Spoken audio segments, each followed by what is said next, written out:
Hola a todos, hoy es jueves, 18 de diciembre de 2025, y nuestros queridos amigos Michael Hudson y Richard Wolff están aquí con nosotros. Michael, desde Nueva York, y Richard, en París, Francia. Bienvenidos de nuevo. Gracias, encantado de estar aquí. Streng, suscríbete. Literalmente me alegra estar aquí. Sí,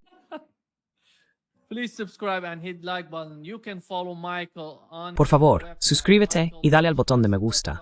Puedes seguir a Michael en su página web, michaelhudson.com, y a Richard en su canal de YouTube, Democracy at Work, o en su página web, democracyatwork.info. Déjame empezar contigo, Michael, sobre la situación en Venezuela. Ayer supimos por Tucker Carlson que Donald Trump quiere declarar la guerra a Venezuela. Y el propio Trump dijo algo realmente extraño cuando hablaba del petróleo y de la tierra de Venezuela. La forma en que habló de esas propiedades venezolanas sonaba como si, de algún modo, pertenecieran a Estados Unidos. Esto fue lo que dijo Donald Trump.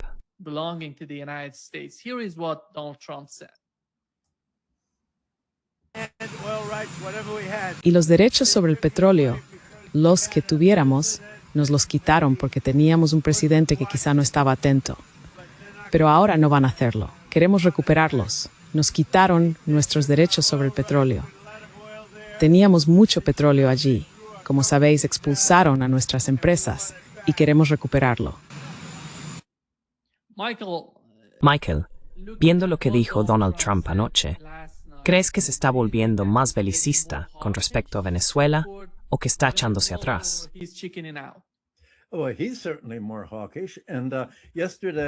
oh, sin duda es más belicista.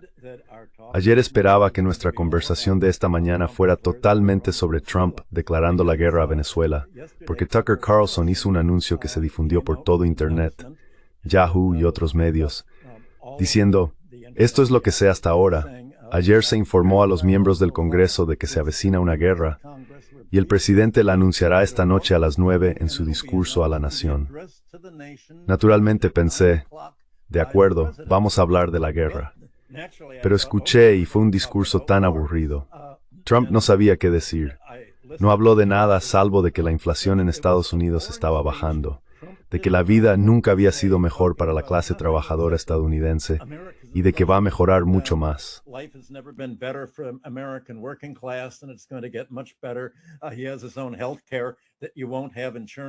Tiene su propio plan de atención sanitaria en el que ya no habrá compañías de seguros, cada uno por su cuenta, negociando. Así que, evidentemente, la Marina debió de hablar con él y decirle, mira, Rusia y China han proporcionado a Venezuela armas para derribar barcos. Hemos hecho los juegos de guerra y si realmente vas a la guerra con Venezuela diciendo que vas a bombardearlos. Trump no dijo que fuera a invadir, dijo que los íbamos a destruir en tierra. En otras palabras, misiles. Pues bien, obviamente Venezuela está preparada, con defensas rusas y chinas y sus propias defensas, para volar los barcos. El ejército evidentemente le disuadió y por eso se mostró tan vacilante durante su discurso de 25 minutos. Pues bien, aquí está el problema. Trump intenta culpar a los extranjeros.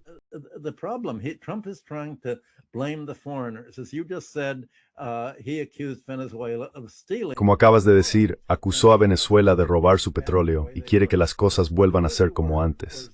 Y como antes era bajo dictaduras en toda América Latina, como la de Pérez Jiménez en Venezuela, y también como era en Cuba antes de Castro con Batista y su gobierno.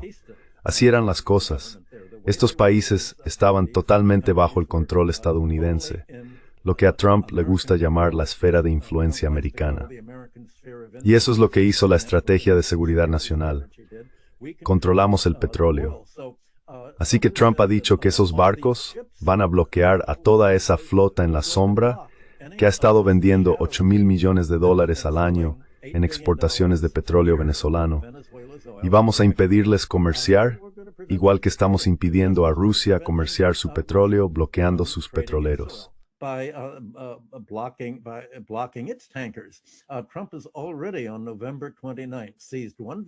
Trump ya, el 29 de noviembre, incautó un petrolero venezolano y lo llevó a las costas estadounidenses, las costas controladas, y dijo, sabéis, confiscamos el petróleo y lo tomamos para nosotros.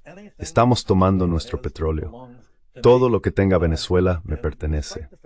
Y a pesar de que las compañías petroleras habían negociado acuerdos con Venezuela, más o menos basados en lo que habían hecho con Arabia Saudí, sí, nacionalizar el petróleo, todo lo que querían era poder producirlo, comercializarlo y obtener todos los beneficios. Pues bien, la razón por la que Venezuela lo había nacionalizado era que había sido explotada bajo la dictadura y leyes unilaterales, y el petróleo extranjero de Venezuela se estaba agotando. Y la industria petrolera tiene una deducción por agotamiento en Estados Unidos.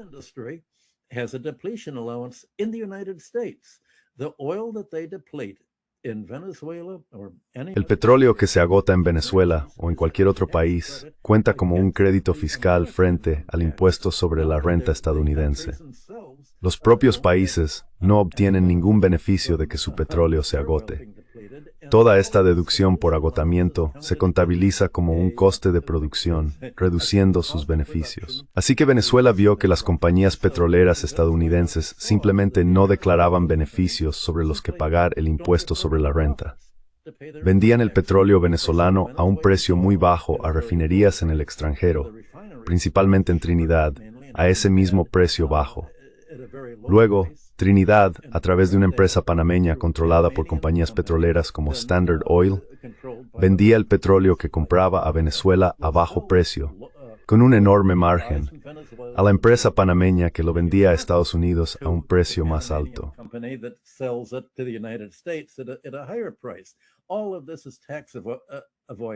Todo esto es evasión fiscal. Y por eso otros países no quieren que las empresas petroleras estadounidenses entren, porque no obtienen ningún beneficio de ello. Es un acuerdo unilateral. Y Trump dice que si no nos dejáis robar vuestro petróleo, estáis robando nuestra propiedad, porque tenemos derecho a robar vuestro petróleo, ya que forma parte de nuestra esfera de influencia. Y podemos hacer lo que queramos. Al parecer, está dispuesto a ir a la guerra. Es muy belicoso, y pensó que eso le haría popular. Pero al parecer los republicanos hicieron encuestas y descubrieron que los estadounidenses realmente no quieren ir a la guerra en Venezuela, del mismo modo que no quieren seguir yendo a la guerra en Ucrania. Así que Trump intenta hacer dos cosas.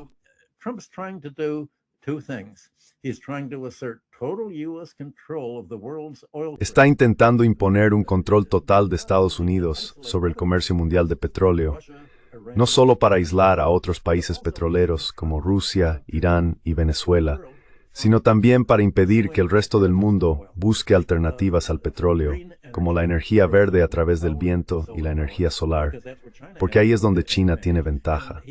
Y no solo quiere apoderarse del petróleo de Venezuela. Acaba de quedarse con la empresa rusa Lukoil y ha dicho que cualquier distribuidor o compañía petrolera rusa en Europa con más del 50% de propiedad puede ser incautada porque Rusia es el villano. Y esto es una guerra económica. Según la ley del mar, bloquear el comercio de petróleo de Venezuela, Irán y China, China obtiene alrededor del 4% de su petróleo de Venezuela, se define legalmente como un acto de guerra. Y un acto de guerra es convertir en guerra militar en un momento. Ahí es donde estamos toward.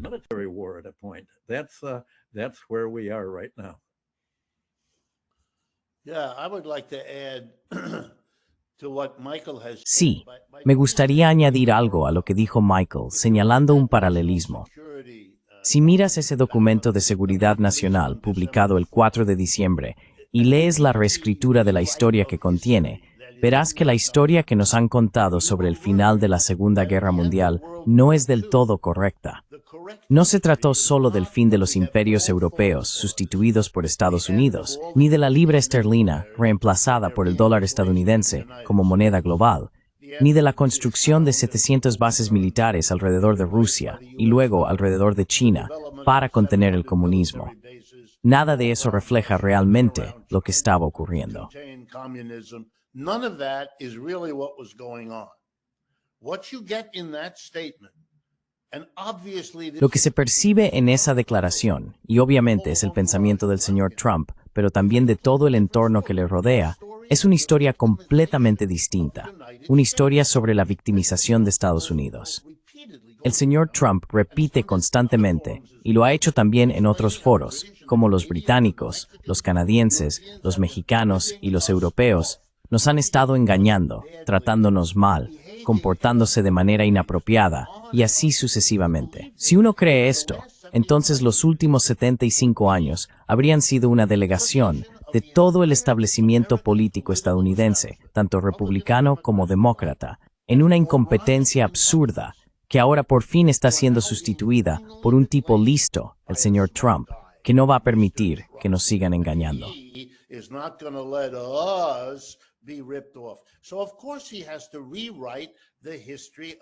Así que, por supuesto, tiene que reescribir la historia de cada capítulo concreto en esta nueva versión de la historia.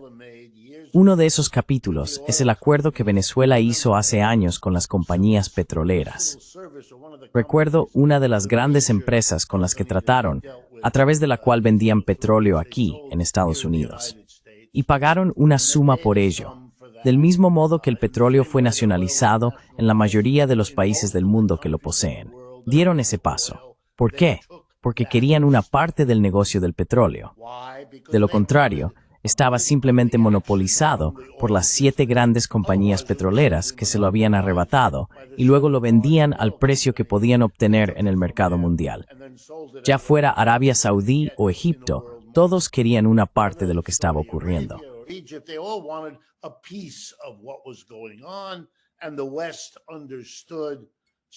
Y Occidente comprendió, especialmente después de la guerra por el Canal de Suez en 1956, que tenía que llegar a algún tipo de acuerdo con aquello. Irán había estallado, Egipto había estallado. No podían confiar en la presencia israelí para evitar esas cosas, así que hicieron un trato. Todo eso se ha olvidado. Todo eso se ha reescrito en una historia para justificar. La historia para justificar los aranceles era esta idea de que hemos sido maltratados durante 75 años. Y la razón por la que hablo de esto es que todas las personas que no pueden obligarse a sí mismas a oponerse al gobierno de Trump, y eso incluye al Wall Street Journal, al New York Times y a todos los demás, van a tomarse en serio, tarde o temprano, si no lo han hecho ya, esta reescritura de la historia.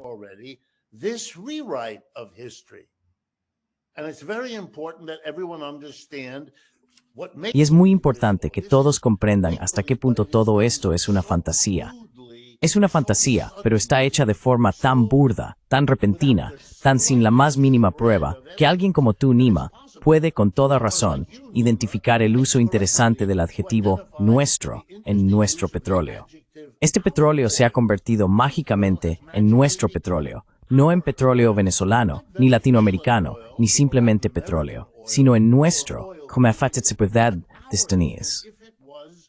Y luego, él continúa con su historia diciendo de que un presidente estúpido, en Marajo, en un momento pasó, betrece rostro este robo.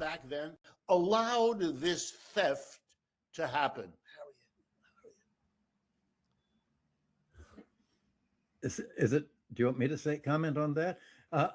¿Quieres que comente sobre eso? Me alegra que hayas hablado de la reescritura de la historia después de la Segunda Guerra Mundial, porque esa es la clave, no solo para Trump, sino también para la seguridad nacional. Cuando Trump justificaba todo este movimiento en América Latina diciendo, esta es mi nueva doctrina Monroe, lo que decía la Declaración de Seguridad Nacional era que la esfera de influencia es el hemisferio occidental. Pero no es solo el hemisferio occidental, también es Asia, con todas las bases militares estadounidenses que rodean a China y Rusia.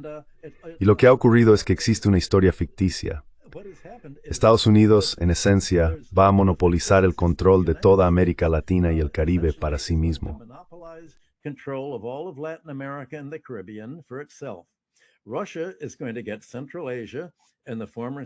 Rusia va a quedarse con Asia Central y las antiguas repúblicas soviéticas, presumiblemente incluida la que antes era Ucrania.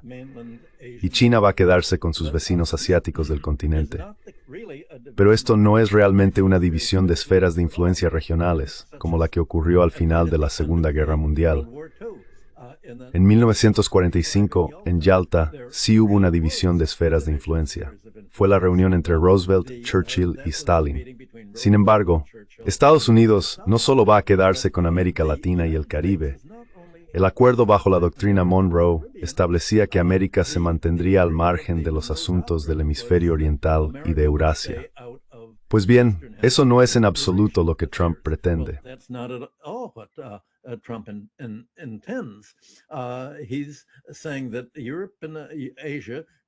Está diciendo que Europa y Asia deben mantenerse alejadas de América Latina, que Rusia, Irán y China no deben invertir en Venezuela ni siquiera comprar su petróleo para sí mismos. Todo tiene que quedar en manos de Estados Unidos. Así que eso es una parodia de la doctrina Monroe, porque no hay reciprocidad. Los diplomáticos estadounidenses están maniobrando para controlar los asuntos euroasiáticos, rodeando toda la región con bases militares, intentando provocar cambios de régimen y movilizando a otros países. Uno de los signos clave de lo absurdo que resulta esto es que además de Estados Unidos, Rusia, China y América Latina, Estados Unidos quiere añadir a Japón a este grupo de 5 que supuestamente debe decidir los asuntos militares, diplomáticos, comerciales y financieros del resto del mundo.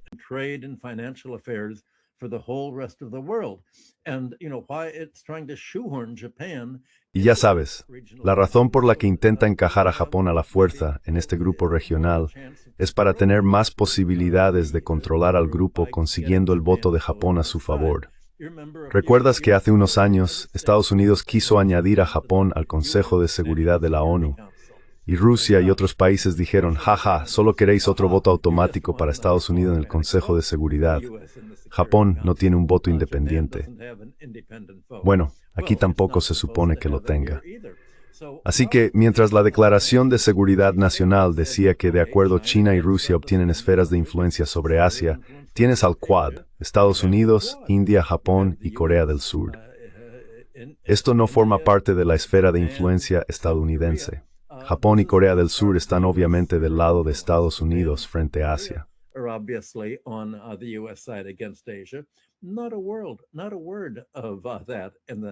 Ni una sola palabra de eso está en el Consejo de Seguridad Nacional. Y cuando Trump dice esfera de influencia, lo que realmente quiere decir es que solo hay una esfera de influencia en el mundo. Y esa es el mundo entero como la esfera de influencia de Estados Unidos.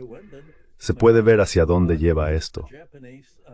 Después de que terminó la Segunda Guerra Mundial, MacArthur utilizó bandas criminales japonesas para atacar físicamente y desmantelar los grupos socialistas en Japón que intentaban oponerse al militarismo japonés construyendo un socialismo orientado al trabajo. Pues bien, las bandas y MacArthur acabaron poniendo en el poder al Partido Nacional Democrático, el NDP, como sustituto de Estados Unidos, haciendo en Japón lo que el Partido Laborista Británico ha hecho por Estados Unidos y el Reino Unido, y lo que Macron hace en Francia por Estados Unidos.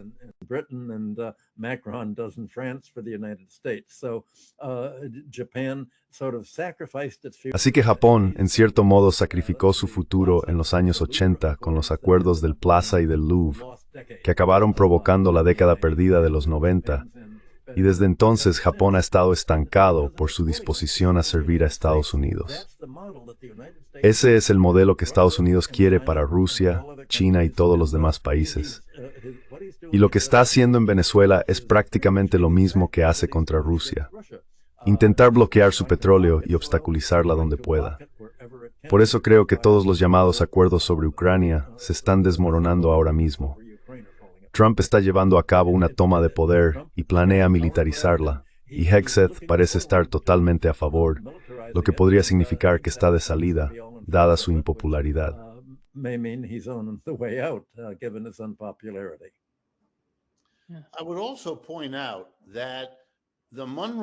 También señalaría que la doctrina Monroe no impidió que los países latinoamericanos continuaran y en muchos casos desarrollaran relaciones comerciales y de inversión con los europeos. Sí, existía una definición de esfera de influencia, pero esa definición es muy variable, muy maleable. Puede significar muchas cosas distintas.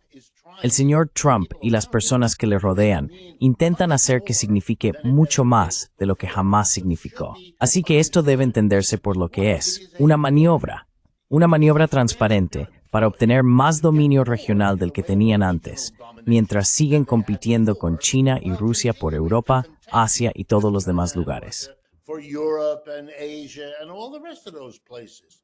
It is the apparent recognition. Es el reconocimiento aparente, que yo mismo lo vi así, y lo dije en nuestras discusiones aquí. Vi aquel documento del 4 de diciembre como algo notable, porque de una manera obtusa admitía el fin del imperio. Pero fui demasiado apresurado. Lo que no entendí, y debería haberlo hecho, y ahora lo veo con más claridad, es que sí, era una admisión, pero al mismo tiempo también era una afirmación de que existía una salida a esa admisión, una forma de rodearla. Así que tenías esto. Así es como se escribiría un compromiso. Algunas personas diciéndole al señor Trump, mire, tiene que tomárselo con calma. Es como la evaluación de Michael sobre lo que la Marina pudo haberle dicho a Trump anoche, antes de que hiciera lo que pensaba que podía hacer. Pues bien, hay asesores que dicen, tenemos que aceptarlo. No podemos gestionar un imperio global. Así que ellos se quedan con una parte del discurso.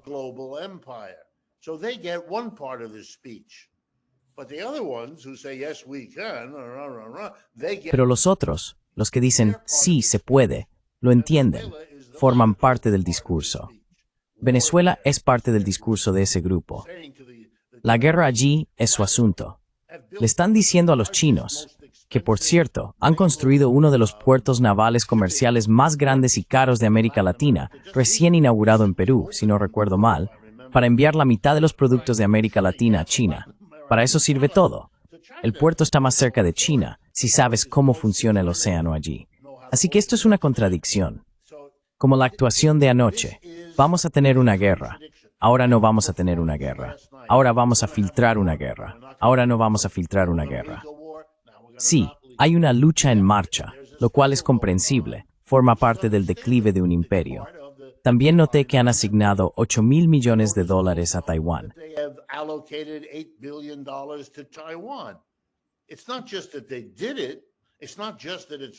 No se trata solo de que lo hayan hecho.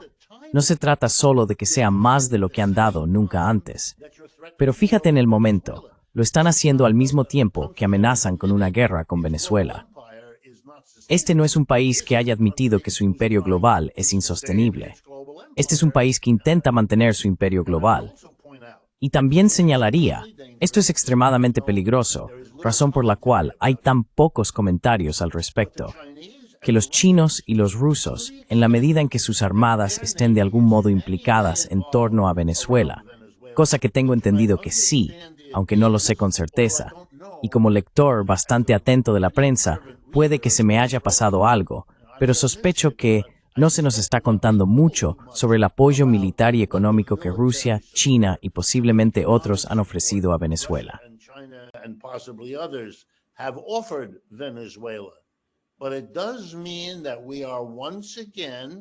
Pero sí significa que estamos una vez más, como en Ucrania, en una guerra que es una especie de violencia por delegación, entre China y los BRICS por un lado, y Estados Unidos, y estaba a punto de decir el G7, pero del G7 queda ya muy poco por el otro.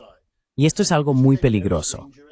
Antes de la Primera Guerra Mundial, y recordemos que la Primera Guerra Mundial fue librada por un conjunto de potencias capitalistas y coloniales, Gran Bretaña, Francia, Alemania, Rusia y algunas otras, que estaban profundamente divididas, luchando entre sí en Oriente Medio, en África, por todas partes. Habían tenido varios sustos de guerra. Y luego un asunto menor, el asesinato, sin que nadie supiera por quién, de un miembro poco conocido del gobierno de Austria, el archiduque Fernando, si no recuerdo mal.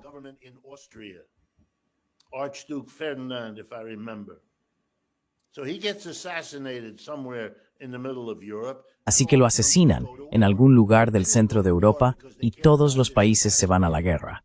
Bueno, no fueron a la guerra porque les importara ese noble asesinado.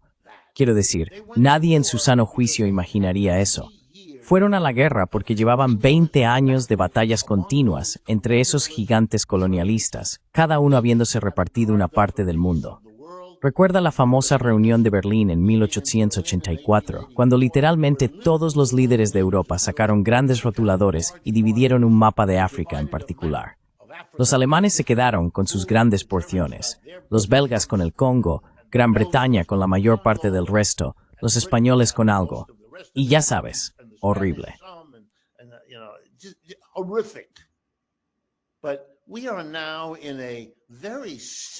Pero ahora estamos en una serie muy similar de guerras por delegación, casi guerras e incidentes de carácter bélico. Ya sabes, la absurda situación de que Estados Unidos arme una isla a solo unos pocos kilómetros de la costa de China, ahora se ve igualada por el hecho de que ellos estén ayudando a Venezuela, mientras Estados Unidos la amenaza. Nosotros, y me refiero aquí al pueblo estadounidense, estamos permitiendo que esto ocurra, y está muy claro quién es el agresor. No son China ni los BRICS. El tiempo ha demostrado estar de su lado. Han crecido a pesar de todos los esfuerzos de Estados Unidos y de Occidente por detenerlo durante al menos los últimos 25 años. Una cosa tras otra, nada funciona. Han aprendido las lecciones. Ahora son autosuficientes en petróleo y energía.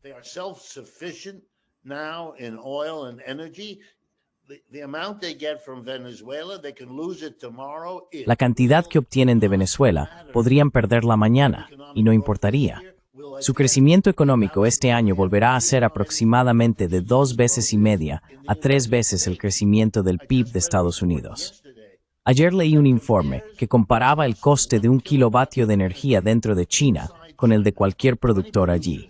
Es una sexta parte del coste por kilovatio hora para un productor en Estados Unidos. Por eso no tienen inflación en China. En los últimos años, su tasa de crecimiento de precios ha estado por debajo del 1%.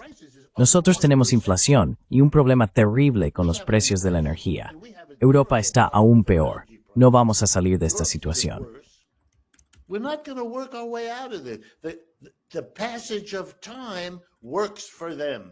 El paso del tiempo juega a su favor. Entonces, ¿quién va a desbaratar el plan? ¿Quién va a cometer el error a medida que esta situación empeora? Pues bien, tenemos, en un gobierno aquí, la disposición a arriesgar una guerra indescriptible para seguir con este juego. Y aquí en Europa, según leí esta mañana, los líderes de Francia, Reino Unido y Alemania parecen tan dispuestos como siempre a arriesgar una guerra con Rusia solo para salvar sus carreras políticas. Porque la inmensa mayoría de la gente no quiere una guerra, no apoyará una guerra, y no le importa lo suficiente lo que crean que está ocurriendo en Ucrania, como para arriesgar todo lo que una guerra así traería.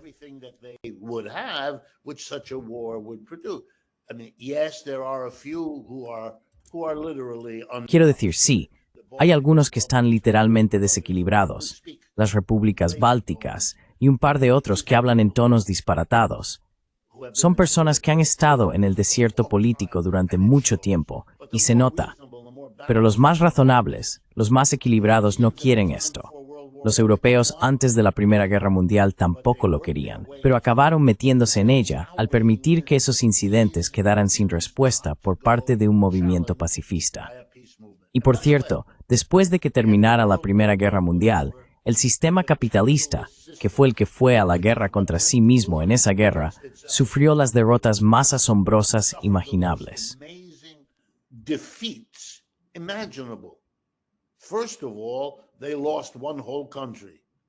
Para empezar, perdieron todo un país, Rusia, que tuvo una revolución en plena Primera Guerra Mundial y nunca volvió a unirse a Occidente, ni siquiera ahora. Y dieron poder a los partidos socialistas y comunistas en sus respectivos países, algo de lo que se han arrepentido desde entonces. Algo parecido ocurrió también después de la Segunda Guerra Mundial. Así que permítanme advertir también a quienes estén demasiado entusiasmados con el rumbo que puedan tomar estas guerras. Dejando a un lado la posibilidad de una guerra nuclear, los otros tipos de guerras no han sido buenas para el capitalismo que las produce, y esta, si llega a ocurrir, tampoco lo será.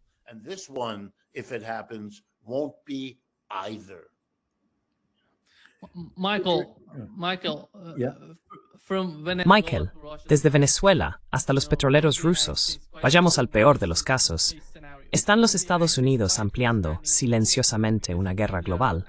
Porque hemos sabido, como mencionó Richard, del nuevo paquete de armas destinado a Taiwán, $11,100 millones, el mayor paquete hasta ahora.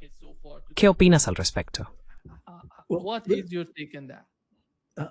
Richard has just spelled out what the national security state. Richard acaba de explicar lo que significa la Declaración de Seguridad Nacional cuando dice que el imperio estadounidense se ha acabado y que no podemos intentar dirigir el mundo. Se dividirá en regiones. Significa exactamente lo que él dijo. Trabajar a través de intermediarios en la práctica. En otras palabras, no podemos permitirnos más costes para ir a la guerra contra Rusia en Ucrania. Eso es un pozo sin fondo, dada la corrupción y el hecho de que Ucrania ha perdido tanto. Pero creo que Trump está harto de Europa. Has visto todas sus declaraciones antieuropeas. Así que básicamente cuando habla de renunciar al imperio, se refiere ahora a la lucha de Europa con Rusia. Si Europa quiere luchar contra Rusia, dice, ya sabes, que sea nuestro intermediario. Haremos todo lo posible para ayudarla.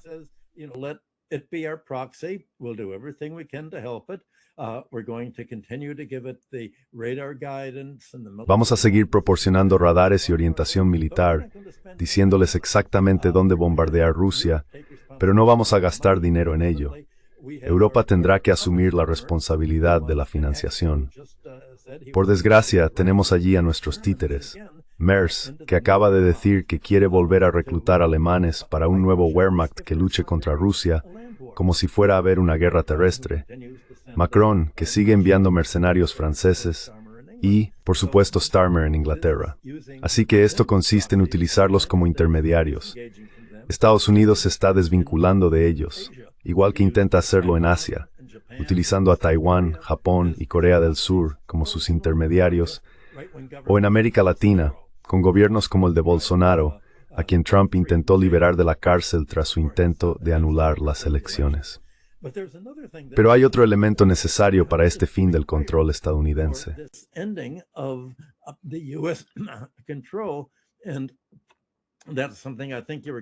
Y eso es algo hacia lo que creo que te estabas dirigiendo. Significa el colapso del derecho internacional. Significa la sustitución no solo del derecho internacional, sino de todos los principios de las Naciones Unidas que se crearon, aparentemente de forma legal, después de la Segunda Guerra Mundial. Es, por ejemplo, la ley del mar, que el mar pertenece a todos y no está nacionalizado como parte de Estados Unidos. Trump dice que otros países han robado los océanos Atlántico y Pacífico a Estados Unidos, que son nuestros y que vamos a recuperarlos. Estoy, en cierto modo, parafraseando o ampliando su forma de pensar. Pero también se trata de los acuerdos climáticos, los acuerdos de París, de países que están todos amenazados por los fenómenos meteorológicos extremos globales, el calentamiento global, las inundaciones y las sequías que ocurren en todas partes.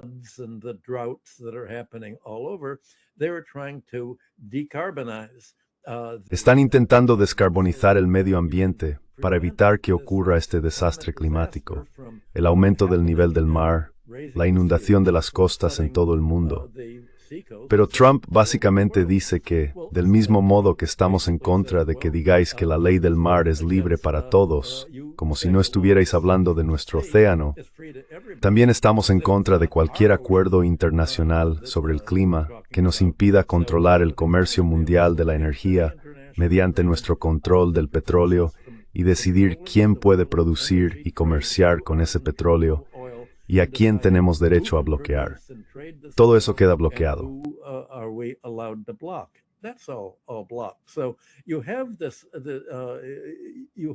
Así que tenías el derecho internacional, el libre comercio, el estatus de nación más favorecida, la libre circulación de capitales, todos estos avances y toda esta ideología que se estableció al final de la Segunda Guerra Mundial. Parecía que la civilización se dirigía hacia eso.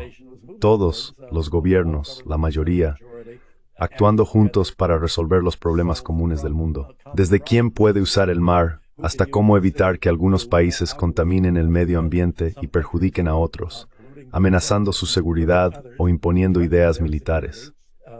Sí, habría seguridad nacional y fuerzas armadas en cada país, pero no a costa de la seguridad militar de otros países, como siguen diciendo el presidente y el ministro de Asuntos Exteriores de Rusia. Todo esto es un ataque, una afirmación de que el derecho internacional ha llegado a su fin.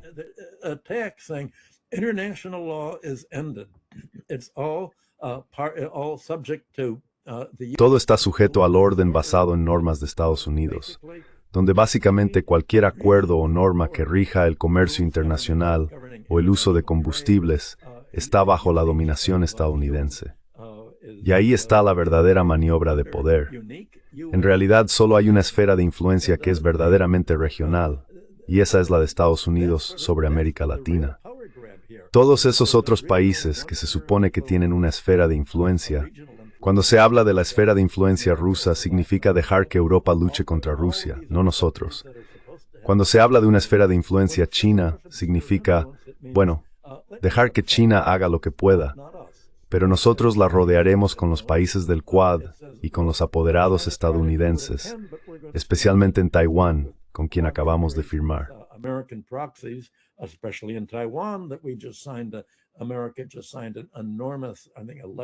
Estados Unidos acaba de firmar un enorme, creo que fue un acuerdo de armas de $11,000 millones para intentar contrarrestarlo. Estados Unidos no reconoce la esfera de influencia de ningún país excepto la suya propia, que es manteneos fuera de América Latina. Y como Richard acaba de señalar, eso no era la doctrina Monroe. Cualquier país podía comerciar o endeudarse con otros países. De hecho, justo cuando los países latinoamericanos, a partir de la década de 1920, conquistaron su libertad política de sus colonizadores extranjeros, México, Brasil, todos ellos, se endeudaron principalmente con banqueros británicos, y Haití se endeudó para comprar su libertad a los banqueros franceses.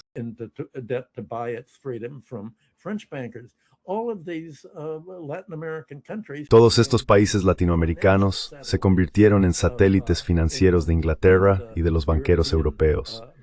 A Estados Unidos no le molestaba eso, ni tampoco el comercio con otros países. Estados Unidos estaba totalmente a favor del comercio latinoamericano con otras naciones, siempre que los beneficios se enviaran a Estados Unidos y no a Europa. Y es Estados Unidos quien se beneficia de este comercio. Así que básicamente, Trump está diciendo que no se puede permitir una esfera de influencia a menos que Estados Unidos sea el único beneficiario de los excedentes económicos y de balanza de pagos generados por estas 5 regiones. Ese es el doble rasero que el estudio de seguridad nacional pretende promover.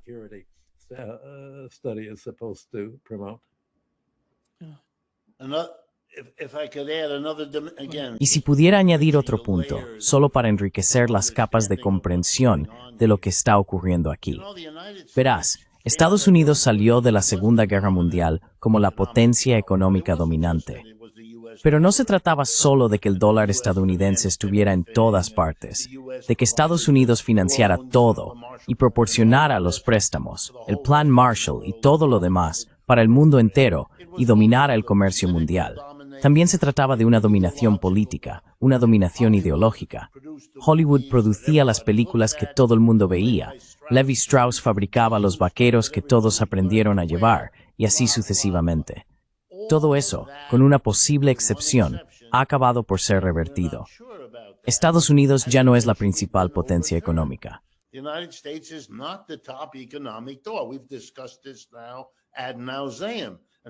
Hemos hablado de esto hasta la saciedad, y las pruebas están por todas partes. Se acumulan literalmente cada día.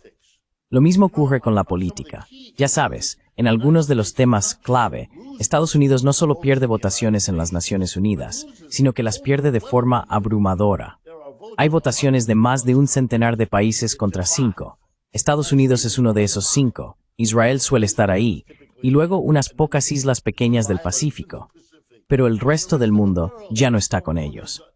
E incluso los europeos, tan serviles hacia Estados Unidos como siguen siendo, al menos sus dirigentes, están haciendo declaraciones en contra de las políticas estadounidenses. Y puedo asegurarte que el ambiente aquí, solo llevo un par de días, está lleno de críticas a Trump, entre líneas o directamente, en la prensa y en otros lugares.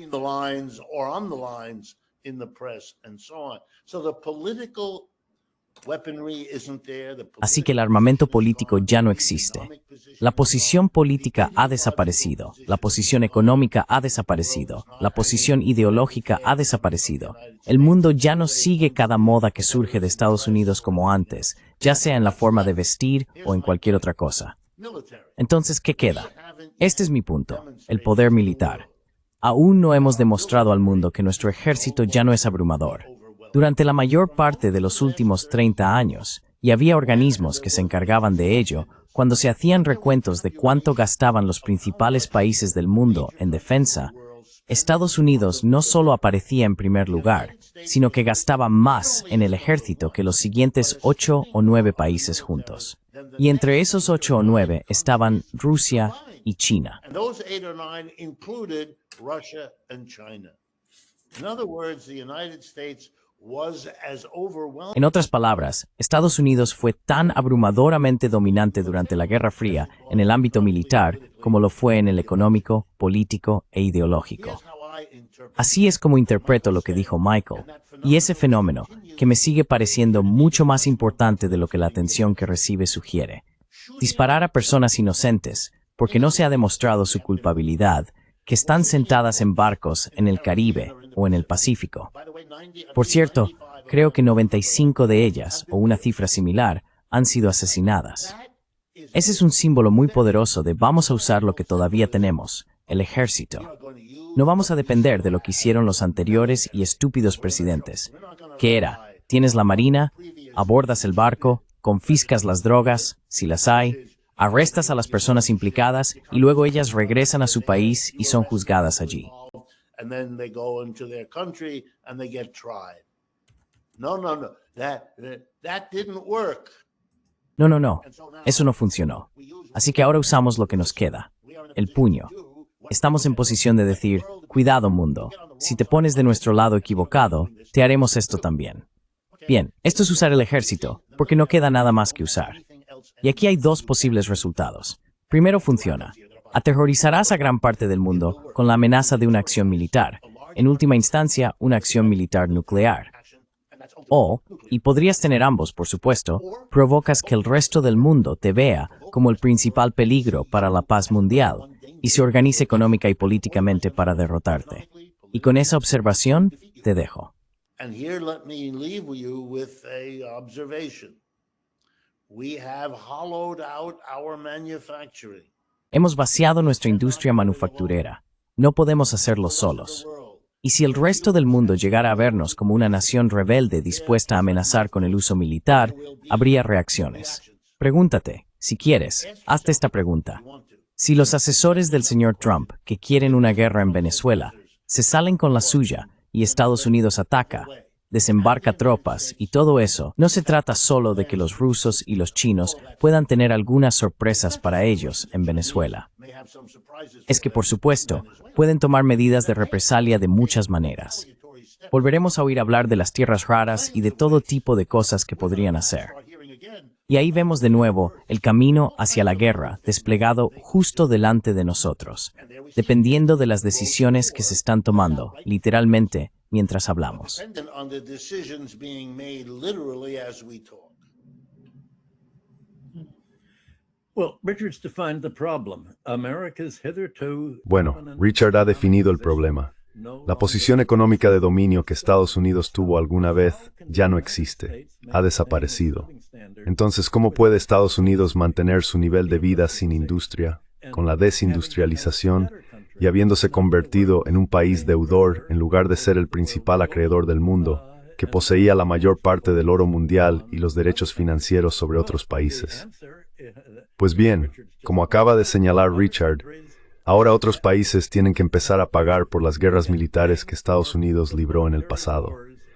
Y parte de ese pago sigue sirviendo, creo, para sostener el complejo militar industrial estadounidense. Estos países, Europa y otros, se supone que deben comprar armas estadounidenses, a pesar de que Alemania intenta desarrollar su propia versión del keynesianismo militar a través de sus propios fabricantes de armamento.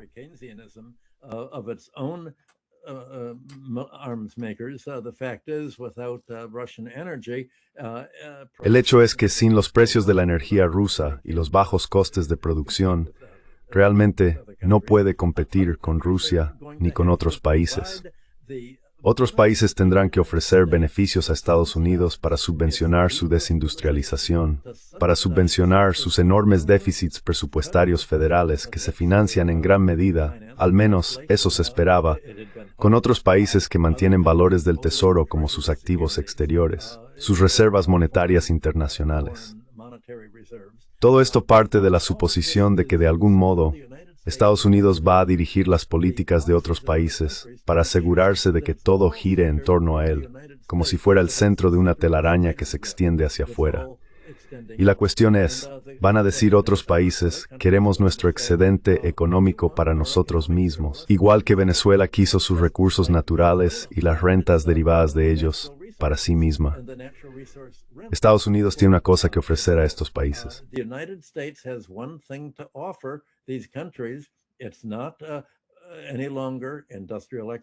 Ya no se trata de exportaciones industriales, no se trata de préstamos, se trata del acuerdo de no bombardearlos, de no aterrorizarlos y de no imponer gobiernos de cambio de régimen como la masacre del Maidán en Ucrania. Aparte de la capacidad de Estados Unidos para crear caos en otros países, como creo que comentamos en el último programa, Estados Unidos realmente no tiene nada que ofrecer. Entonces, ¿por qué otros países no actúan en su propio interés económico y dicen, ahora somos nosotros quienes generamos el excedente económico? El excedente debería ser para nosotros. Queremos obtener nuestros propios beneficios de nuestras exportaciones. ¿Por qué no deberíamos comerciar con las economías de más rápido crecimiento del mundo? China, Rusia y otros países de Asia Oriental, en lugar de comerciar con una economía interna en declive, Estados Unidos, que europeos principalmente financieros y rentistas por mertureis, fierita finance, tecnológicos, poftónicos de soas. Health insurance and other insurance companies. These are not things that America can't offer other countries. Estados Unidos no puede ofrecer a otros países los beneficios de su sector rentista, la búsqueda de rentas económicas, porque eso no es realmente un producto. Y sin eso, todo lo que le queda a Estados Unidos es la capacidad de explotar mediante amenazas. No tiene nada positivo que ofrecer a otros países, salvo que de algún modo ha contado con la lealtad personal de, ya sabes, los tres europeos que mencionamos, Macron, Merz y Starmer.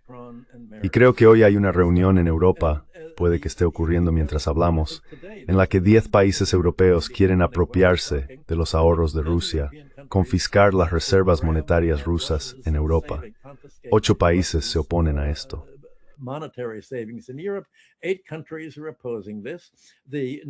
Trump in the national security statement said he wants. Trump, en la Declaración sobre Seguridad Nacional, dijo que quiere que al menos 4 países se retiren de la Unión Europea: Italia, Hungría, la República Checa y algunos otros. Pues bien, parece que ahora muchos más países están intentando separarse de la UE. Y romper con el liderazgo de la UE, que son marionetas de la OTAN, significa romper con el vehículo estadounidense para controlar la política europea de otros países a través de sus intermediarios. La OTAN y la UE son intermediarios estadounidenses para controlar a los países. Así que, cuando se habla de que los países actúan en su propio interés, eso implica liberarse de la OTAN, de la UE, y de todos esos gobiernos intermediarios que Estados Unidos ha puesto en su lugar.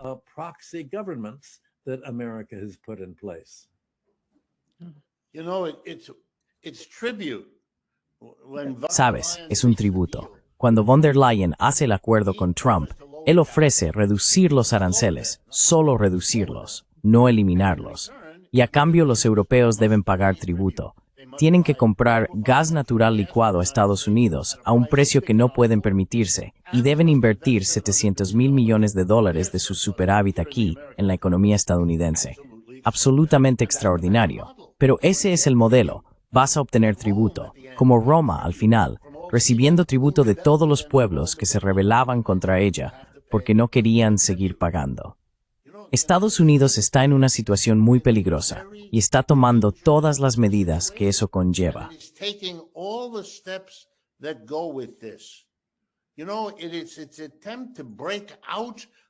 Sabes, es un intento de salir del declive de su imperio, haciendo algo que simbólicamente representa una ruptura. Pero cuando se observan las consecuencias reales, su dilema empeora. Cuando te desvinculas del acuerdo climático, mira cuál es el siguiente paso. Me salto algunos detalles, pero el siguiente paso fue el anuncio de ayer de la empresa Ford Motor de que abandona su programa de vehículos eléctricos. Invirtió decenas de miles de millones de dólares en ello, todo tirado por la borda. Van a volver a producir únicamente coches de combustibles fósiles, mientras el resto del mundo avanza hacia los vehículos eléctricos.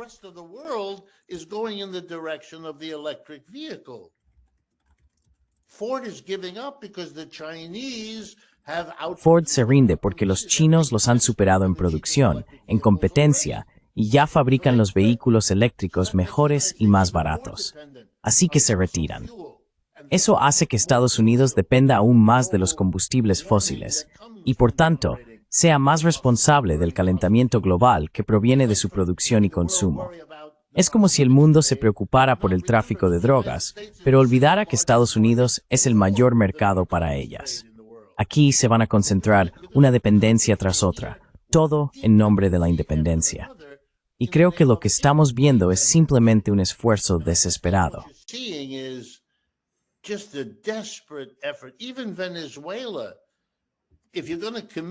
Incluso Venezuela, si vas a comprometerte con el petróleo y el gas, entonces sí, tiene sentido querer hacerse con el petróleo y el gas de Venezuela, porque a diferencia de Oriente Medio o Nigeria, está en el hemisferio occidental. Quiero decir, no es una forma de pensar muy sutil, pero ahí estás otra vez, usando tu ejército, porque no puedes lograrlo de otra manera. Y pensar que el único mensaje que recibe el resto del mundo es conformarse, es cometer un error terrible. Los chinos han demostrado durante los últimos 30 años que su respuesta es volverse autosuficientes, romper la dependencia de Estados Unidos para cualquier strays.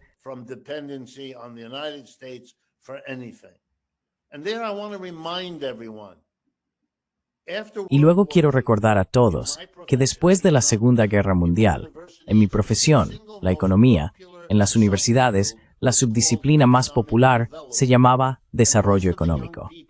La mayoría de los jóvenes que entraban en ese campo acababan con buenas intenciones ayudando a los pobres del mundo a desarrollarse. Se estudiaban, ya sabes, las economías agrarias y se debatían las economías dependientes de la minería y cómo diseñar estrategias para salir de su terrible pobreza y entrar en el mundo moderno, que significaba Norteamérica, Europa Occidental y Japón. Bien, aquí estamos, 70 años después de hablar de desarrollo económico. El único país que no recibió ayuda de Occidente para su desarrollo económico fue China, y junto a ella, Rusia, y luego Corea del Norte.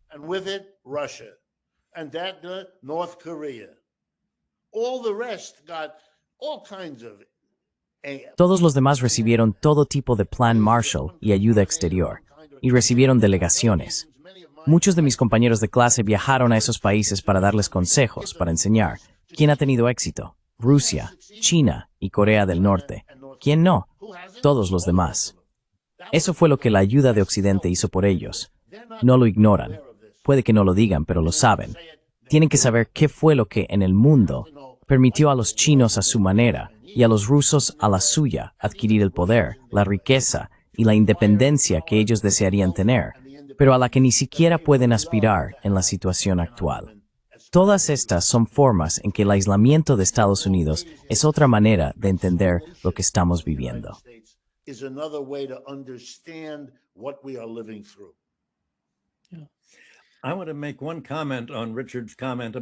Quiero hacer un comentario sobre el punto de Richard acerca del tributo.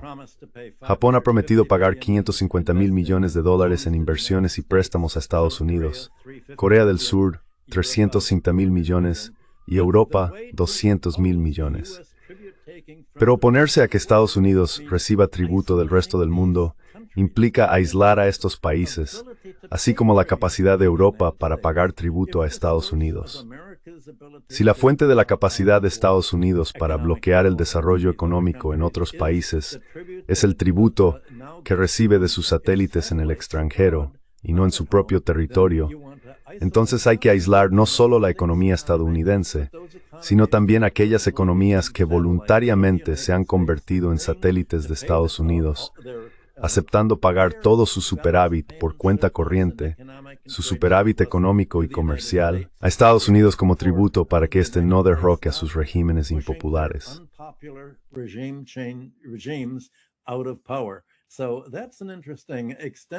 Así que esa es una extensión interesante de la geopolítica de otros países que se vuelven independientes. Me gusta mucho lo que dijo Richard sobre que los cursos más populares eran los de desarrollo económico. Cuando yo estaba en la escuela en los años 60, eso era efectivamente así. Tiene toda la razón. Lo que ellos consideraban desarrollo económico era lo que otros países llamaban subdesarrollo. Y para mí era una forma distorsionada de desarrollo.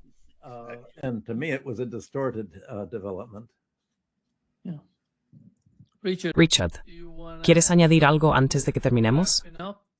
I just want to recognize that I had a teacher. Solo quiero reconocer que tuve un profesor, el único profesor en mi formación de posgrado en economía que realmente acertó, que nos dijo en aquel entonces exactamente lo que íbamos a ver y que ahora hemos visto. Algunos de vosotros quizá conozcáis su nombre, Paul Baran. Era profesor de economía en la Universidad de Stanford. Fue el último año de su vida, por desgracia, pero tuve la suerte de ser su alumno entonces. Escribió un libro titulado La economía política del crecimiento, en el que hablaba precisamente de lo que estoy mencionando. Nos dio la clave para entender cómo China podía lograr el tipo de crecimiento económico que se discutía, pero que nunca se había materializado en la mitad occidental del mundo.